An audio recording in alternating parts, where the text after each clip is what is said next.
Kwanza kabisa tutaenda kujifunza nini maana ya uzao. Kuzungumzia uzao ni kitendo cha jambo jipya au kitu kipya kutokea katika uso wa dunia.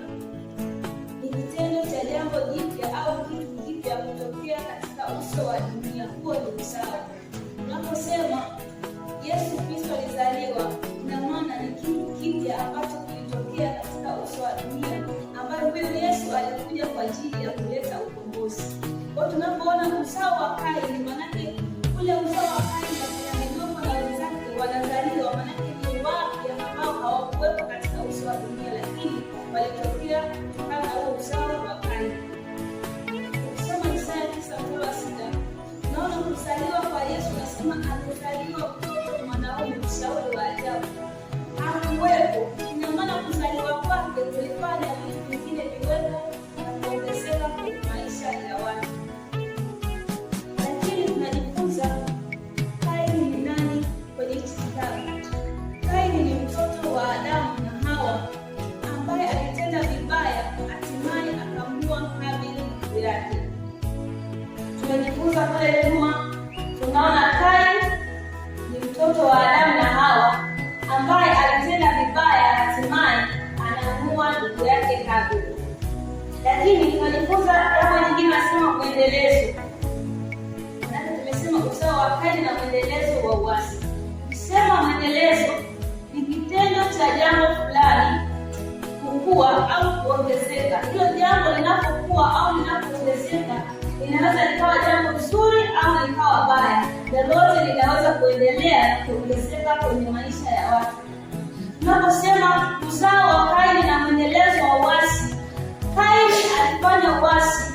Alipofanya uasi, ule uasi ukaendelea kukua, ukaendelea kuongezeka, mpaka kwenye uzao wake. Yesu Kristo anapokuja duniani kwa ajili ya kuleta Injili, ile Injili anasema ilienea pande zote, ilienea kwa watu wote. Ule ulikuwa ni mwendelezo wa Injili ya Yesu Kristo, ambalo lilikuwa ni jambo jema na lenye ukombozi kwenye maisha ya watu.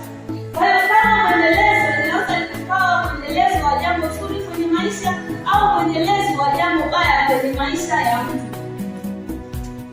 Lakini ukimwangalia Daudi aliyetenda mema machoni pa Mungu, alipotenda mambo ya kushangaza katika dunia, ile agano Mungu ameweka, ile ahadi zinamfikia Suleimani. Kwa nini? Ulikuwa ni mwendelezo wa baraka na kukaa kwenye ufalme ambao ni mwendelezo mzuri kwa neema na uweza wa Mungu.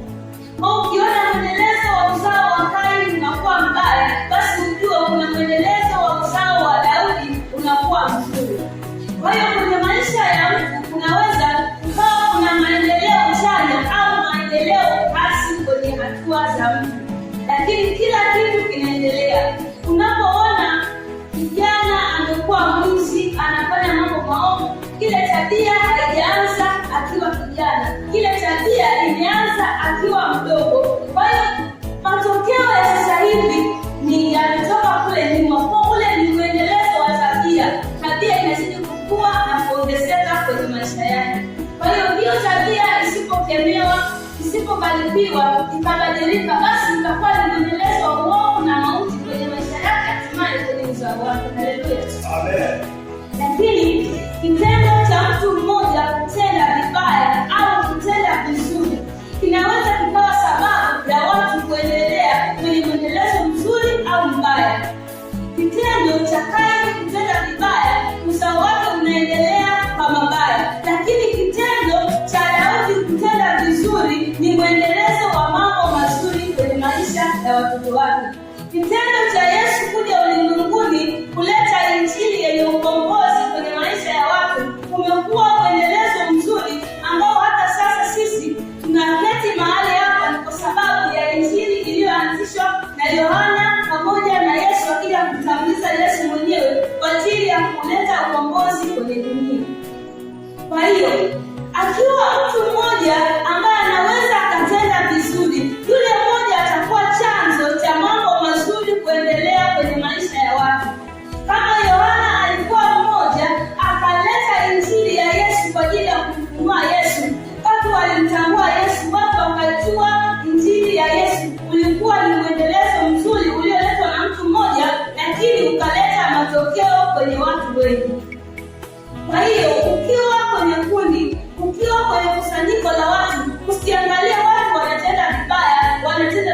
duniani. Uwe mmoja ukiketi mahali pale, ukatenda vizuri, ukatenda ya kupasayo kwa wakati huo, wewe mmoja utafanyika lango na hatua ya watu wengine kuendelea kutenda mazuri ya kujifunza kutoka kwako. Haleluya. Amen. Lakini kipengele kingine kinasema uasi. Uasi ni kwenda kinyume cha sheria husika au kwa sheria iliyopangwa. Unaposema dhambi, anasema dhambi ni uasi. Na uasi ni kinyume cha, maanake uasi ni kinyume cha sheria. Unaposema Adam na Hawa wametenda dhambi, ina maana wamefanya uasi, wameenda kinyume na sheria ambayo iliwekwa na Mungu mwenyewe. Kwa hiyo Mungu anapomwambia Adam na mke wake, ili huu mti msichune matunda yake mkayala, wanaenda kinyume na ile sheria iliyowekwa na Mungu. Kwa hiyo hicho kitendo kinaitwa uasi. Lakini tukisoma kwenye kitabu chetu, kwenye utangulizi kinasema, kadri tunavyoendelea kusoma kitabu cha Mwanzo, ndivyo tunavyokutana na mwendelezo wa uasi wa mwanadamu. Katika sura hii tunaona jinsi uzao wa Kaini ulivyoendeleza ukaidi, ijapokuwa ulikuwa pia na kipaji cha ugunduzi wa zana za kazi. Pamoja na ubaya uliopo ndani ya mwanadamu, bado kuna chembe za uzuri na ubunifu. Hata hivyo, Mungu asipopewa nafasi ya kwanza katika maisha ya wanadamu huendelea kuingia katika giza nene la uasi na uharibifu. Pamoja na hayo yote, huwa kuna tumaini hata katikati ya giza. Tunaona uzao wa Kaini, anasema ni mwendelezo wa uasi mpaka kwenye kizazi cha sasa hivi. Ukiangalia saa hizi mambo mengi ya uasi yanaendelea. Tumesema uasi ni kwenda kinyume cha sheria ambayo imewekwa na Mungu. Kwa hiyo tunaona kabisa Mungu anataka tutendeke hiki, lakini wanadamu wanatenda hivi. Kile yote ni dhambi iliyotoka kule nyuma, inaendelea kutenda kazi hata kwenye kizazi cha sasa hivi. Lakini nasema katikati ya ile giza nene bado kuna nuru. Nuru ni nini? Nuru ni Yesu mwenyewe alipokuja ulimwenguni akaleta wokovu. Ule wokovu umekomboa maisha ya watu kutoka kwenye giza nene wakaingia kwenye nuru. Anasema hata katikati ya giza nene la uasi bado iko nuru. Anasema ukisoma ile Yohana, anasema nayo nuru yang'aa gizani, wala giza halikuiweza. Kwa hiyo katikati ya giza nene, katikati ya uasi mwingi, akisimama kama nilivyosema pale awali, akisimama mtu mmoja ambaye akajua ni nini yaliyo mapenzi ya Mungu, ya yeye kuketi mahali pale akatenda sawasawa na Mungu anachokitaka, italeta ukombozi kwenye maisha ya watu. Lakini anasema hata hivyo, Mungu asipopewa nafasi ya kwanza katika maisha ya wanadamu huendelea kuingia katika giza nene la uasi. Kwa hiyo tunaona kabisa, anasema Mungu asipopewa nafasi ya kwanza kwenye maisha. Kumbe kuna nafasi ya Mungu kwenye maisha ya watu. Kumbe ili tuishi kwa kumpendeza Mungu, ni lazima tuache nafasi ya Mungu kwenye maisha yetu ili tumpendeze Mungu mwenyewe pamoja na wanadamu. Kwa hiyo hapo tunaenda kujifunza nini maana ya nafasi. Nafasi ni eneo ambalo mtu anawekwa ili atende jambo fulani kwa uzuri na weledi na ubora ushelevu kutoka kwa Mungu. Unapoona mtu ana cheo fulani, ile ni nafasi ambayo amepewa. Sasa ndani ya hiyo nafasi kuna wajibu. Sasa usipojua wajibu wako kwenye nafasi uliyopewa, hautaweza kuenenda kama ilivyotarajiwa au kama ilivyopangwa. Kwa hiyo kwenye maisha ya wanadamu, tunaona kwenye uzao wa Kaini, Mungu hakupewa nafasi ya kwanza kwenye maisha yao. Kwa hiyo yale yote ambayo unaona yametokea, madhara ambayo yanaendelea kuonekana, ni kwa sababu ya kutokumpa Mungu nafasi ya kwanza kwenye maisha yao. Kwa hiyo tukiangalia hapo, yapo madhara ya kutokumpa Mungu nafasi ya kwanza kwenye maisha. Madhara za kwanza ni uharibifu. Tunaona ukiendelea kusoma huko chini, anasema uzao wa Kaini waliendelea kuwa wabunifu, wagunduzi. Vitu vingi vilifanyika. Wao walikuwa na utajiri mwingi ambao walifanya, lakini katika kutenda mambo mengi ya kushangaza, ugunduzi mwingi, ubunifu ubunifu mwingi, hawakujua nafasi ya Mungu katikati ya yale waliokuwa wanatenda. Kwa hiyo kitendo cha kutokujua nafasi ya Mungu katikati ya yale waliokuwa wanatenda ndipo uharibifu ulipoendelea kuongezeka kwenye uzao wa Kaini. Kwenye maisha ya mtu husika asipojua nafasi ya Mungu kwenye maisha yake, vitu vya Mungu vikachukua nafasi ya Mungu kwenye maisha yake, lazima uharibifu utokee kwenye maisha. Mfano, mtu akawa ana cheo, kile cheo kikatoa nafasi ya Mungu kwenye maisha yake, akabaki anatumika kwenye kile cheo, lazima uharibifu utokee kwenye maisha yake.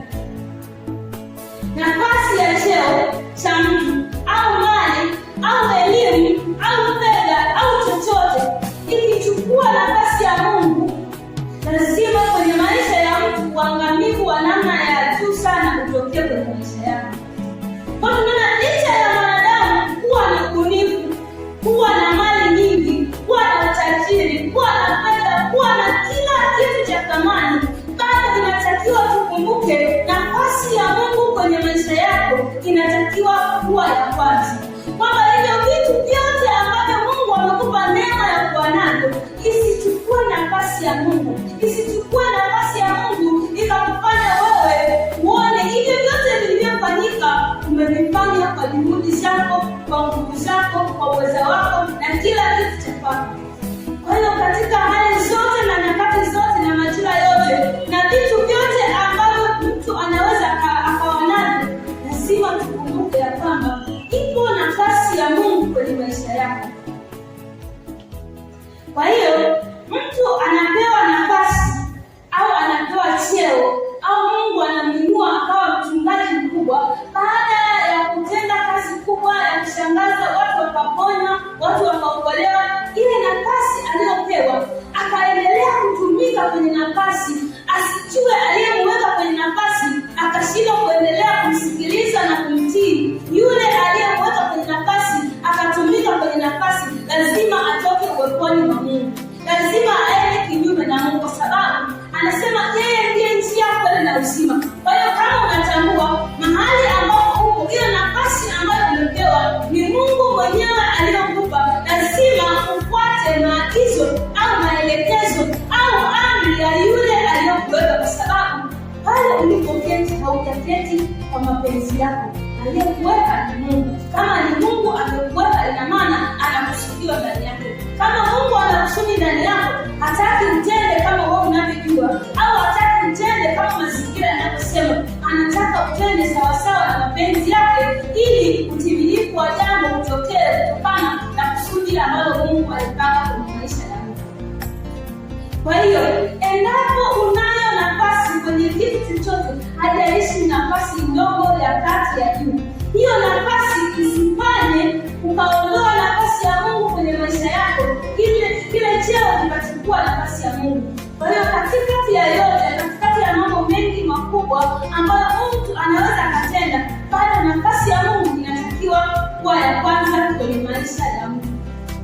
Kama tulivyosoma, ukiangalia uzao wa Kaini, walikuwa na vitu vingi na mali nyingi na ubunifu mwingi, vile vitu vikachukua nafasi ya Mungu. Ukiendelea kusoma hapa mbele, anasema hivi, hata hivyo katika mwendelezo haya yote Mungu hajatajwa. Yaani katika ubunifu wote, katika kutenda mambo yote, katika mali zote, Mungu hajatajwa. Kwa hatuoni kabisa nafasi ya Mungu kwenye uzao wa Kaini.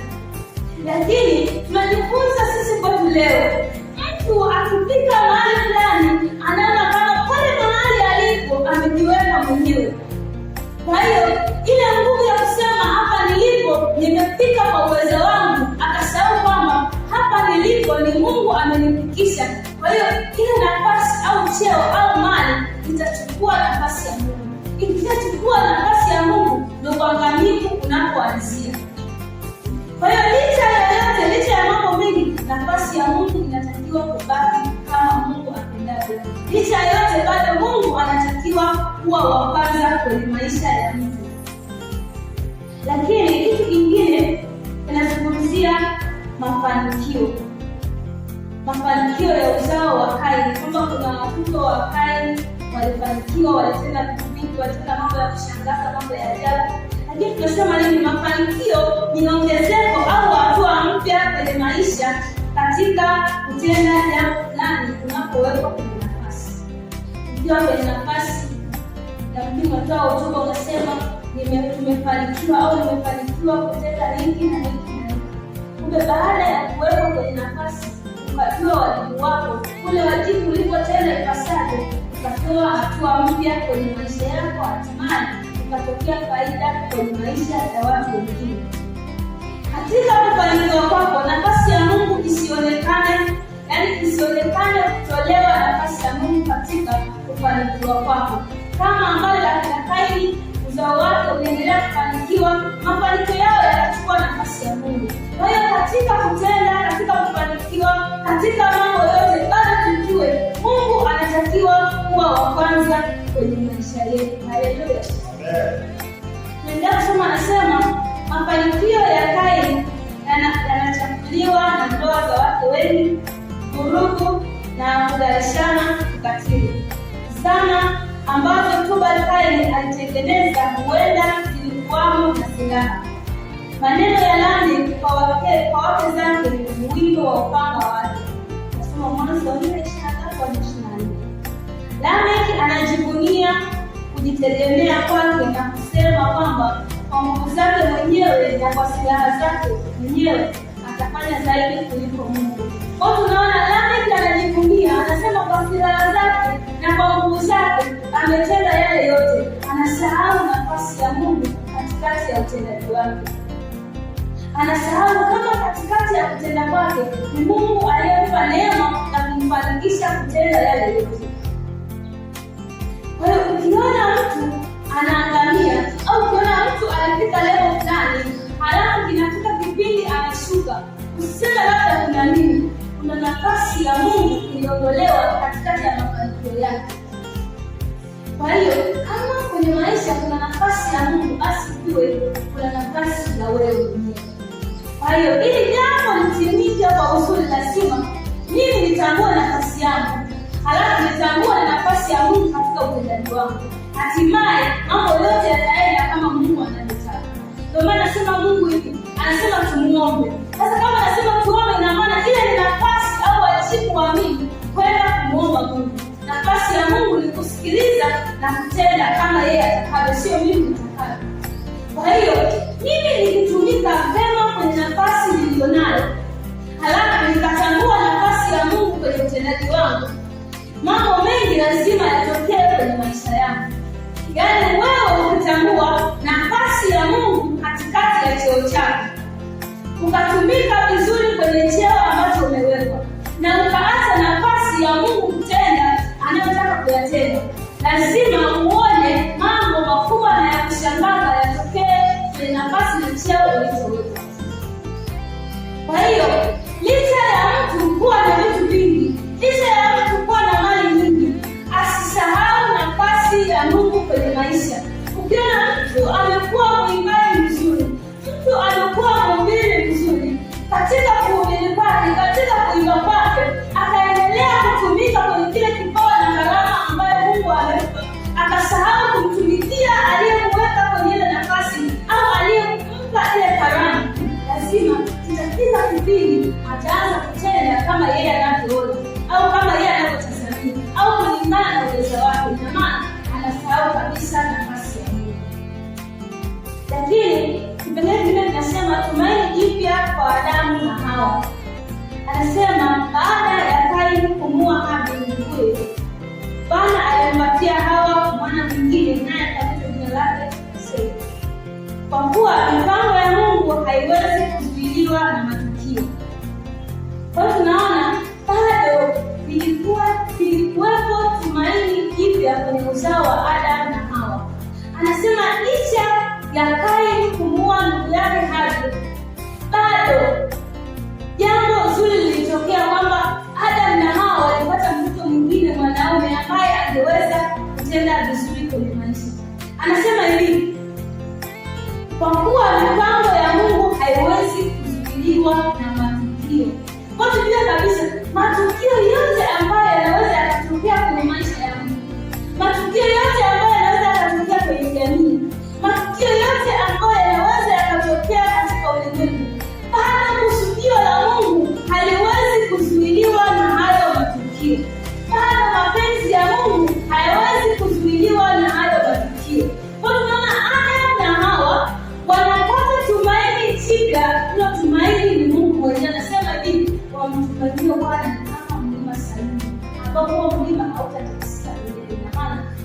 mawimbi yakija hautikisiki, dhoruba ikija haitikisiki. Yaani chochote kikija chenye kutisha kwa namna yake hakitikisiki, kwa sababu tumaini lako bado lipo kwa Mungu. Kwa tunajifunza kitu kingine kwamba bado tumaini letu likiwa kwenye vitu, tumaini letu likiwa kwa watu, tumaini letu likiwa kwenye mali tulizonazo, tukashindwa kumtumainia Mungu ambaye anaweza kutupa vitu, ambaye anaweza kutupa watu, ambaye anaweza kutufanikisha kwa namna ya ajabu, tukiwatumainia hao watu, kipindi hao watu wanaacha kutusaidia, ndipo uharibifu unapotokea au ndipo kuanguka kwetu kunapoanzia.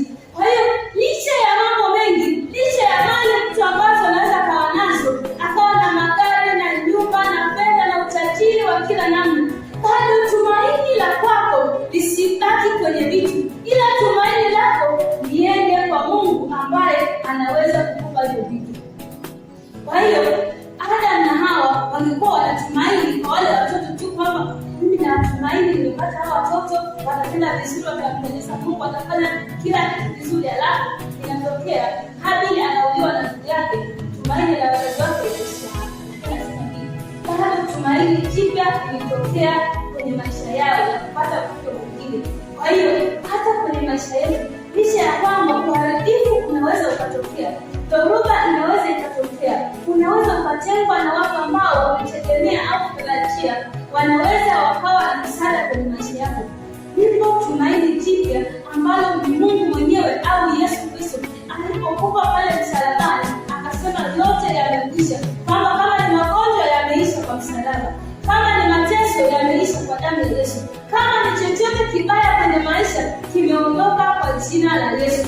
Kwa hiyo kama tumaini lako litakuwa kwa Mungu, licha ya kukutana na mambo mengi ya kutisha na ya kushangaza, bado utaendelea kusimama imara katika Mungu, bado utaendelea kuimarika katika Mungu. Wakati mwingine unasema hivi, majaribu ni mtaji. Kwa hiyo majaribu yanapokuja, dhoruba zinapokuja, changamoto zinapokuja, bado tuwe ni mtaji, kwa sababu hautumaini vile vitu, unatumainia Mungu ni vitu ambaye anaweza akakujaliza vitu kwa namna ya ajabu na kushelevu. Soma mtumishi wa Mungu anasema hivi, anatumainia labda watoto, anatumainia mali alizokuwa nazo, asingeweza kushinda majaribu, lakini alimtumainia Mungu. Hata ile jaribu inakwenda kumkuta, bado alisimama na Mungu. Labda hivi kama ile mwasi Mungu anasema siwezi kumwacha Mungu, kwa sababu hakutumainia mali, hakutumainia watoto, tumaini lake lilikuwa kwa Mungu. Kwa hiyo hata sisi tumaini letu likiwa kwa Mungu, haijalishi nyakati gani zitatukuta, bado tutaendelea kusimama kwenye msingi imara ambao ni Mungu. Lakini hapo tutasoma Mwanzo sura ya 4 mstari wa 25. Anasema mpaka sasa Adam na Hawa tayari walikuwa na watoto wengi ambao Biblia haijataja majina yao. Hata hivyo, kuzaliwa kwa Seth ilikuwa ni jambo la faraja kwa Adam na Hawa, kwa sababu alikuwa ni mbadala wa Abel na kupitia kwake ahadi ya mkombozi inaletwa. Anasema hivi, kama kuna tumaini kama kwenye maisha yetu, kama ndipo tumaini, ndio tumaini la ukombozi. Ule ukombozi uliletwa na Yesu kupitia Mungu. Unapoona dhambi inaingia kwa Adam na Hawa, inatia giza nene katika ulimwengu. Ulimwengu watu wanatoka katika uso wa Mungu. Yesu alipokuja kuleta ukombozi, ina maana Mungu aliletwa kwenye maisha ya watu, au Mungu aliletwa kwenye maisha yetu. Kwa hiyo hata sasa bado uko ukombozi, kama katikati ya dhoruba nyingi ambazo dunia inaweza kupitia, taifa linaweza kupitia, jamii inaweza kupitia, hatimaye familia inaweza kupitia, bado uko ukombozi kwenye maisha ya watu. Yaani mtu aliyeteswa na wachawi kwa miaka mingi, mtu aliyeteswa na magonjwa kwa miaka mingi, mtu aliyekuwa na magonjwa sugu yasiyojulikana, mtu aliyekata tamaa, au mtu aliyetengwa na jamii na dunia nzima, au mtu ambaye alikuwa haoni njia, haoni mwelekeo, anasema hivi siku ya leo uko ukombozi ulioletwa na Yesu Kristo pale msalabani. Ile damu ya Yesu ilipomwagika, ikatamka ukombozi kwenye maisha yetu. kwenye maisha yetu bado upo ukombozi, bado lipo tumaini. Yesu Kristo alipokuja akaachilia tumaini jipya, akaachilia ukombozi kwenye maisha ya watu. Kwa hiyo sisi tumekombolewa kwa damu ya Yesu. Kama tumekombolewa kwa damu ya Yesu, basi tujue yule aliyetukomboa ana makusudi na sisi. Kama ana kusudi na wewe, kama ana kusudi na mimi, lazima nijue nafasi ya yeye aliyetukomboa. Lazima nijue wajibu wa mimi katika yeye aliyetukomboa. Kwa hiyo kama Yesu alishuka msalabani, akakubali kufa, akakubali kifo cha aibu, mateso na dhiki nyingi na kila namna ya aibu ambayo mwanadamu wa kawaida hawezi kuwa tayari kujua mkosa hizi aliko barabarani, lakini Yesu alikubali kwa mimi sababu kuleta ukombozi kwa mimi. Kwa hiyo sisi hatuna haja ya kusema tumeshindwa kwenye maisha, hatuna haja ya kusema tunapitia changamoto, hatuna haja ya kusema tunakata tamaa katika maisha.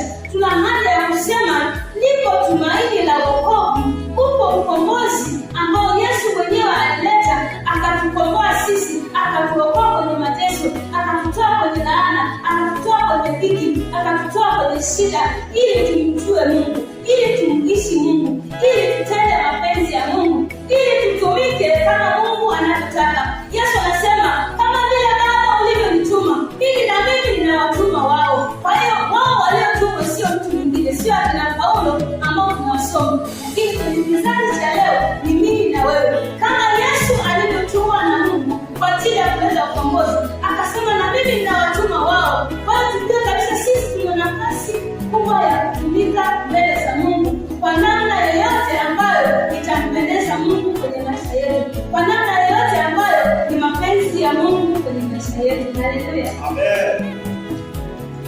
Lakini hapo mambo ya kuzingatia kwenye maisha yetu, hapo mambo machache ambayo mimi na wewe inatakiwa tuyazingatie ili tuendelee kumwona Mungu, ili tuendelee kustawi katika Mungu, ili tuendelee kuimarika katika Mungu, ili tusije kuona utukufu wa Mungu kwenye maisha yetu. Yaani ili mimi na wewe tuendelee kustawi katika Mungu, lazima kuna mambo ya Mungu ya kuzingatia kwenye maisha yetu.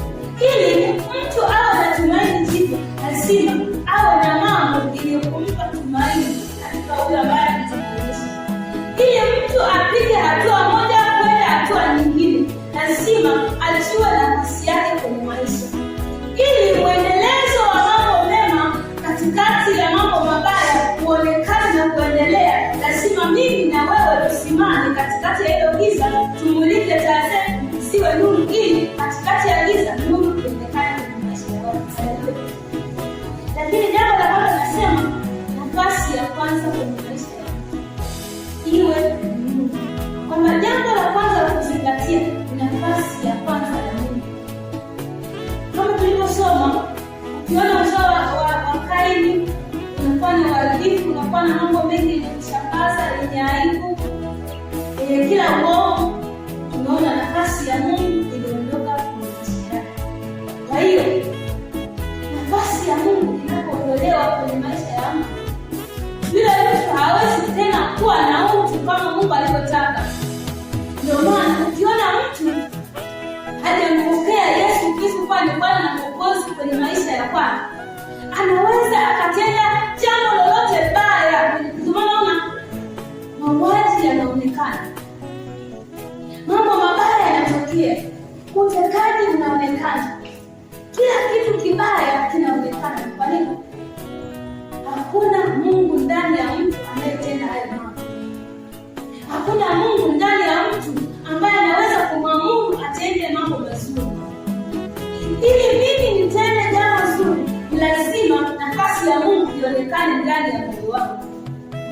Ili mtu atende mambo yenye kupendeza na yenye kushikana duniani, lazima awepo Mungu mwenye neno, ambaye anaweza kufanya vitu ambavyo havikuonekana katika dunia, ambaye anaweza akatenda mambo mapya ambayo dunia haikuwahi kuyaona, baada ya kuwepo nafasi ya Mungu kwenye maisha. Ukiona mtoto anafanya mambo mabaya, mambo ya kutisha, ujue kabisa kuna nafasi ya mzazi haikutumika mbele ikapelekele mtoto awe kama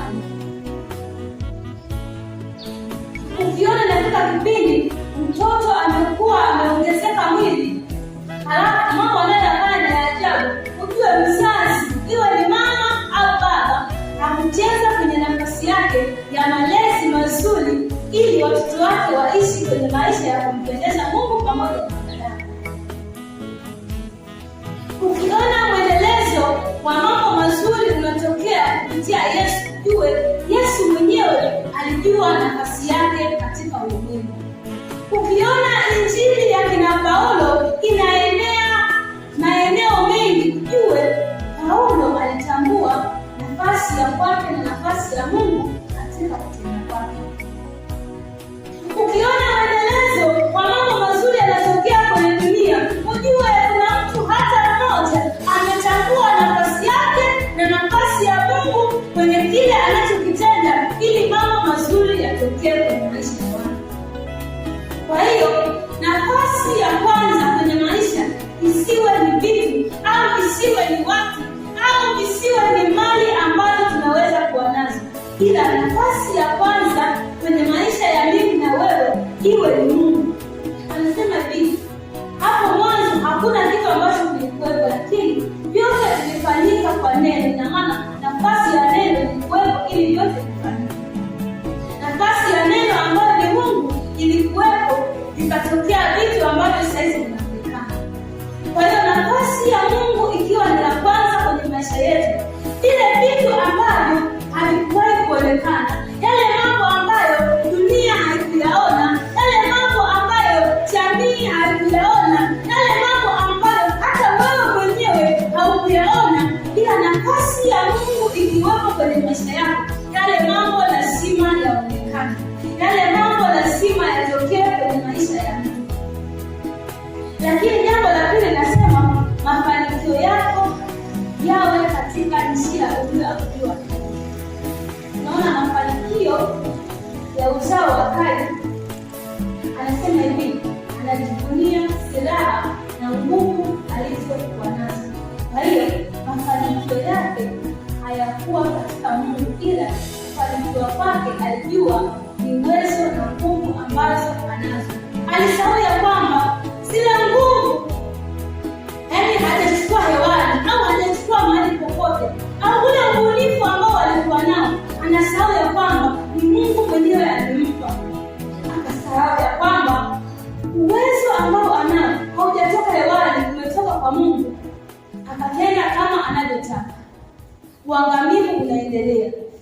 Kwa hiyo mimi na wewe tunaweza tukafanikiwa kwa namna ya ajabu. Hata ndugu zetu yamkini hawajawahi kufanikiwa, lakini maadamu utakapokuwa kwenye njia ambayo Mungu mwenyewe anakuamuru. Ukisoma kitabu cha Yeremia sura ya 7 mstari wa 23, neno la Mungu linasema, anasema utakapoketi kwenye njia ambayo Mungu amekuamuria, ndipo mafanikio yako yatakapoonekana. Kwa hiyo kufanikiwa kwa mtu, kustawi kwa mtu, huduma ya mtu kuinuka au hatua za mtu kuongezeka, ni lazima uwepo mahali ambapo umeamuriwa na Mungu, kwamba mafanikio yako yasiwe katika uwezo wako au yasiwe katika kutegemea watu, ila mafanikio yako uhakikishe uko kwenye njia ambayo Mungu amekuamuru, kwa sababu anasema ni kufanikiwa kwa muungano ni uangamivu wa kwako. Kwa hiyo kama ukifanikiwa ukasema nimefanikiwa kwa jitihada zangu, ukasahau kusema kufanikiwa kwangu ni Mungu mwenyewe amenifanikisha, kwamba hapa nilipo sijajiweka mimi, nimeamriwa kuwepo na Mungu, ukasahau hicho kitu, lazima uone uharibifu unatokea. Tukumbuke ya kwamba mafanikio ya kufanikiwa wewe kama wewe yana kikomo. Jitihada zako kama wewe mwenyewe zina kikomo. Ustawi usema mimi yaani najistawisha mwenyewe, ujue kabisa kuna kikomo, lakini mafanikio ya Mungu yana utukufu hata utukufu. Yaani mafanikio yanayoletwa na Mungu kwenye maisha ya watu yana milele. Ila vitu vingine vyote vinaweza vikawa na kikomo, vinaweza vikawa na kikomo ambacho siwe hata na historia kwenye uzao wake wala maisha yake. Lakini mafanikio ambayo Mungu anaweza akakupa, tukumbuke ni ya utukufu hata utukufu, kwamba anasema utukufu wa mwisho wa nyumba hii utakuwa mkubwa kuliko ule wa mwanzo. Kwa hiyo mafanikio yako lakini ukakumbuka kuanza katika Mungu, ujue kufanikiwa kwako utakuwa zaidi ya ile 10 kwa sababu umefanikiwa katika Mungu mwenyewe. Haleluya. Lakini jambo lingine nasema mapenzi ya Mungu kwenye maisha. Tukimwona Kaini na uzao wake walipoendelea kuongezeka, Kaini yule mji anawita Henoko kwa jina la mtoto wake, anasahau ule mji Mungu anataka auhitaji. Na anaposema hivi, huu mji anasema hivi, ule mji aliuita Henoko kwa jina la mtoto wake, akasahau kujua Mungu anataka auhitaji ule mji. Kwa hiyo katika kutenda kwetu, tusipojua ni nini yaliyo mapenzi ya Mungu katika utendaji wetu, lazima tusifanikiwe kama Mungu anataka. Unaweza kuona ndiyo mambo yanaenda kweli, unachokitaka kinafanikiwa, lakini kisiwe ni mapenzi ya Mungu. Unaweza kuona unachokifanya kweli kinaonekana na watu, huyu mtu amepiga hatua, lakini ukasahau nini yaliyo mapenzi ya Mungu kwenye maisha yako. Lazima mambo ambayo sio au mambo ambayo hayastahili kuonekana yaonekane kwenye maisha. Kwa hiyo mapenzi ya Mungu yanatakiwa yawe na nafasi kubwa kwenye maisha. Yaani mapenzi yetu ya nyamazi, mapenzi yetu ya kuvumilia, mapenzi ya Mungu yaonekane kwenye maisha yetu, ili kama ni kustawi tukastawi katika Mungu, kama ni kuongezeka tukaongezeke katika Mungu, kama ni kuimarika tukaimarike katika Mungu, kama ni kukua na kuongezeka tukakua na kuongezeka katika Mungu, kwa sababu mapenzi ya Mungu ni mtu kukua na kuongezeka katika yeye. Yaani kukua na kuongezeka katika neno, yaani kukua na kuongezeka katika uweza wa Mungu ambao anaweza kuachilia kwenye maisha.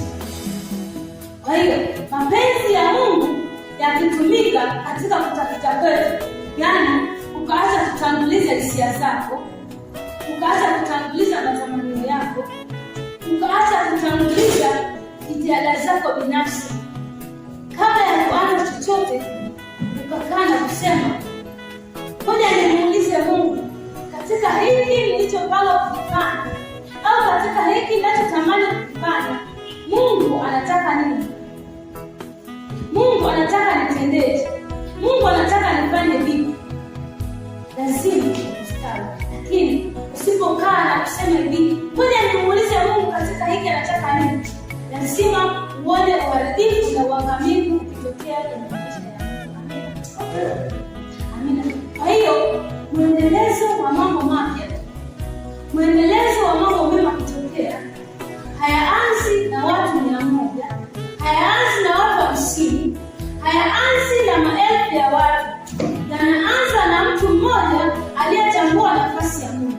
Yanaanza na wewe uliyetambua mapenzi ya Mungu. Yanaanza na wewe uliyeamua kuketi kwenye njia ambayo Mungu amekuamuru, ili mwendelezo wa mambo mazuri kuendelee kwenye maisha. Kama Kaini aliendeleza uzao wenye uasi, hatimaye uasi ukaongezeka mpaka sasa. Unaona kama ni mauaji aliyofanya Kaini saizi gani, kama ni uoaji wa wake wengi kwenye uzao wa Kaini saizi, kama ni maneno mabaya yanayotoka kwenye vinywa vya watu saizi gani. Wale yalishakuwepo, kuja kutokea kwa yale mambo uendeleze mpaka saizi. Lakini ukombozi wa Yesu alipokuja Yesu kwa ajili ya kuleta tumaini jipya au jambo jipya kwenye maisha, bado mwendelezo wa neno unaendelea kwenye maisha. Bado ukombozi unaendelea kwenye maisha, kwamba bado watu wanaokolewa. Haijalishi ni wakati gani, haijalishi ni mazingira gani, haijalishi labda jamii inasema nini au mazingira yanatamka nini. Mungu akishasema hivi, mapenzi yake ninataka kiwe hivi, lazima kitendeke, lazima kile kitu kitokee. Kwa hiyo mwendelezo wa mambo mema au mabaya unaanza na mtu mmoja, hatimaye unakuwa na kuongezeka katika jamii, hata ulimwengu mzima ukaona hayo mambo. Wewe leo ukaamua kufanya jambo zuri, uzao wako utafaidika na kile kitu kizuri. Ukiona mtu anafanya mambo mabaya, halafu uzao wake ukaendelea na ubaya, ujue ule uzao sio mwanzo wa pale. Yale matokeo ni mwendelezo wa pale ambapo mzazi alianzia. Ukiona hata saizi kwenye jamii, labda baba ana wake wawili au watatu, ujue nyuma yake kuna mzazi wake au ndugu zake walikuwa na wake wengi. Kwenye familia yake kute kuna watoto bado watakuwa na wake wengi. Kwa hiyo kama ni mwendelezo wa mabaya, unaendelea kwenye kizazi hata kizazi. Kama mwendelezo wa mambo mabaya unaendelea kwenye kizazi hata kizazi, basi tujue hata mwendelezo wa mambo mema unaweza kuendelea kwa kizazi baada ya kizazi. Kama tuliposema pale awali, Daudi anatenda kwa busara, kwa weledi na kwa ubunifu mkubwa ambao Mungu ametilia ndani yake. Mungu anaweka agano na Daudi, anasema hata uzao wako utafanya hivi hivyo. Suleimani anasema hapa nilipoketi sio kwa sababu ninafagia, kwa sababu lakini baba, kwa nini? Ni kwa sababu pale alipoketi aliketishwa na Mungu. Katika kutenda kwake alitenda kwa busara. Unaona kabisa Daudi kila alichokuwa anakifanya ni lazima amuulize Mungu. Ni lazima ajue Mungu anataka nini. Kwa nini alikuwa anamuuliza? Alikuwa anataka kujua Mungu anataka nini katika jambo hili. Mapenzi ya Mungu ni nini katika jambo hili? Mungu ananiamuru nitende nini katika jambo hili? Anatenda vizuri, anatenda kwa namna ya kushangaza, watu wanakombolewa, watu wanaokolewa kwa mtu mmoja. Ukiona wale watu waliokuwa wanaongoza Daudi anaenda kuwaongoza, anaenda kuleta ukombozi kwa wale watu waliokuwa na changamoto. Daudi alikuwa mmoja. Daudi hakusikiliza maneno ya ndugu zake. Daudi amewekwa kuwa mchunga kondoo na baba yake. Anatolewa kule, anapakwa mafuta ili awe mfalme. Ndugu zake wanamwambia hivi, Daudi wewe ni mdogo. Akisema wewe ni mdogo, huwezi kupigana pale. Akasema mimi nitaenda kwa jina la Bwana. Kwa hiyo ile tumaini lililokuja kwenye maisha ya kwetu sisi, ule ukombozi ulioletwa kwetu sisi, vitu ambavyo tunaviona visitupe dhoruba au visitugarikishe au visitufanye sisi turudi nyuma. Tutambue ni nini yaliyo mapenzi ya Mungu katikati ya mazingira magumu. Tutambue ni nini lililo kusudi la Mungu kwenye maisha yetu katikati ya mazingira magumu. Yaani usiangalie mazingira yanatamka nini, usiangalie jamii inatamka nini. Hata Daudi alitamkiwa vibaya, hata Daudi alijiona ni mdogo, lakini akasema katikati ya udogo wangu, katikati ya kuwa mtoto wa mwisho, katikati ya nafasi ambayo baba alinipa, baba aliponipa hakujua mapenzi ya Mungu ni nini. Baba anampa awe mchungaji, Mungu anataka awe mfalme, yaani awaongoze wana wa Israeli, aliongoze taifa kubwa. Kwa hiyo katikati ya maisha ya Daudi anasimama vizuri, anasimama imara, anaendelea kufanya kazi ya Mungu sawasawa na Mungu anavyotaka. Ni kwa sababu alijua nafasi ya Mungu aliyemweka pale, alijua kusudi la Mungu aliyemweka pale, alijua mapenzi ya Mungu kumweka katika mazingira yale. Lakini mazingira ya Daudi kuketi mahali pale hayakuonyesha kama kweli Daudi alikuwa mfalme, ila yalionyesha Daudi alikuwa mchungaji. Sio mchungaji wa watu, sio mchungaji wa kanisa, mchungaji wa kondoo. Daudi anapokuwa mtu mmoja, anajua nafasi ya Mungu ndani yake, anajua mapenzi ya Mungu ndani yake, anatenda mambo makubwa. Kwa hiyo mimi na wewe siku ya leo tukajua nafasi ya Mungu, tukajua mapenzi ya Mungu, tukajua wajibu wa mimi na wewe katika kumtumikia Mungu. Yaani tusitumike labda kama sisi tunavyotaka, tusifanye kulingana na historia, tusifanye kulingana na mazingira, tukafanya kwa kujua ni nini Mungu anataka. Lazima nuru ionekane katika ulimwengu, yaani lazima watu waokolewe katika dunia, yaani lazima watu waliokata tamaa wainuke tena. Kama naona Adamu na Hawa anaposema ni tumaini jipya litaonekana, na maana wale watu walikuwa wameshakata tamaa, ila tumaini lilipokuja wakainuka kusema kumbe inawezekana, kumbe tumepata mtoto mbadala wa haki ambaye aliuliwa. Kwa hiyo hata wewe vitu ambavyo vilikufa, vitu ambavyo viliuliwa kwenye maisha yako, aidha na watu au na miungu au na chochote, vinaweza kufufuliwa upya, vinaweza kuinuka upya kwa uwezo wa ukombozi ambao alileta Mungu, kwa uwezo wa Mungu ambao alileta kwenye maisha ya mwanadamu.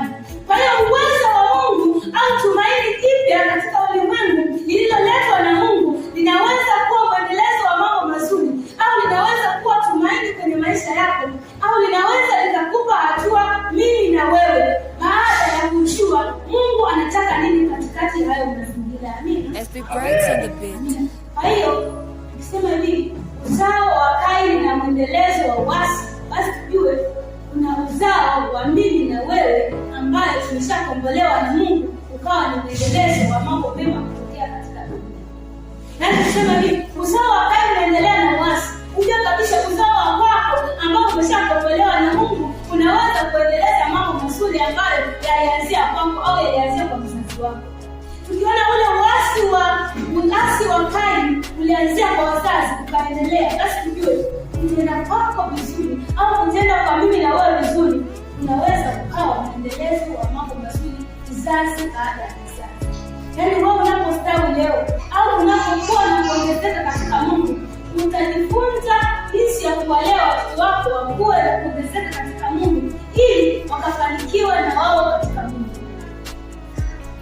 Kwa hiyo siku ya leo jambo ambalo ninahitaji kulisisitiza, ukisema mwendelezo sio mwanzo. Na maana mwendelezo kuna msingi tayari umeshawekwa, kitu kinaendelea.